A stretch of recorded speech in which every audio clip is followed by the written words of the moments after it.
Bonjour à tous, je suis très heureuse de vous retrouver pour faire un tour d'horizon des actualités de la métropole. La fête du vélo organisée par le SMAG poursuit son cycle entre la métropole, le Pays Voironnais et le Grésivaudan. Jusqu'au 26 mai, Escape Games, balades touristiques et activités au bois français. Différentes activités sont proposées. Le week-end dernier, c'était vélo olympique à Coublevis avec Ambre Crozet. Les premiers Jeux vélo olympiques organisés à Coublevis. Au programme, un escape game avec des énigmes dispersées sur toute la commune. Le seul moyen de s'y rendre, c'est à vélo. 7 km de parcours et 2 heures de pédalage attendent ces 3 familles. Pour la première étape, c'est Véloistos, dieu de la forge, qui les accueille.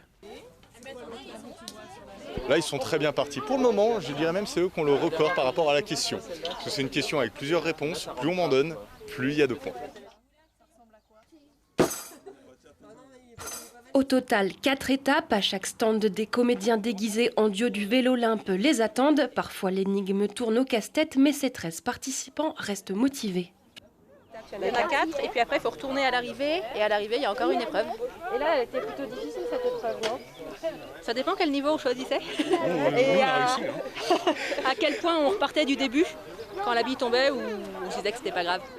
Les enfants se prennent au jeu du chronomètre. Une fois la bonne réponse trouvée, c'est reparti. Entre routes, virages, pentes bien raides et même avec de la pluie, le parcours est sportif.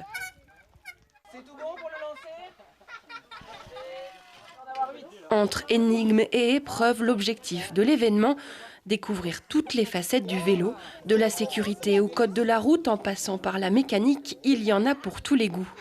Donc les gens sont quand même super contents, à la fois du tour fait en vélo, souvent en famille, et des énigmes. Donc on avait 2 niveaux de difficulté cette année, un niveau découverte, très adapté aux familles, donc, et un niveau challenger pour ceux qui recherchent un petit peu plus de difficulté sur les énigmes.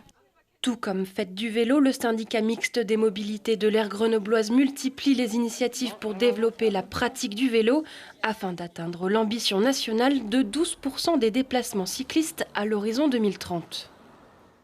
Les dieux du vélo Olympe vous attendent pour un nouvel escape game samedi et dimanche à Montbonneau.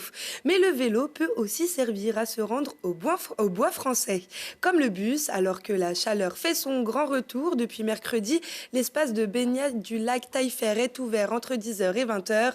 Durant toute la période estivale, les 4 lacs proposent de nombreuses activités nautiques et des animations gratuites. L'autre grand retour, c'est celui du Street Art Fest Grenoble-Alpes qui célèbre sa 10e édition jusqu'au 30 juin. 35 nouvelles réalisations sont attendues dans les 9 communes de la métro qui participent. Grenoble, La Tronche, Saint-Martin-d'Hers ou encore Visil par exemple. Depuis sa naissance en 2015, 420 œuvres ont vu le jour sur le territoire métropolitain, ce qui en fait l'un des plus grands musées à ciel ouvert d'Europe. Et dans cette mosaïque d'œuvres d'art, des œuvres d'art en mosaïque, car le street art, c'est aussi ça. Dans les quartiers de la métro, Aziz donne de la couleur au mobilier urbain et même que parfois les habitants participent aussi, comme notre journaliste Mirko Pesci. Étudier les formes, trouver le carreau manquant et insérer le morceau de faïence pour créer une œuvre. Voilà une partie du travail d'Aziz Chemengui pour redonner de la couleur au quartier bétonné de Grenoble.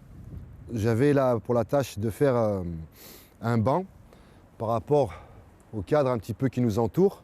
Et chaque banc un peu est décoré de façon, on va dire, à l'endroit où il se trouve pour essayer de se marier au paysage le plus facilement possible.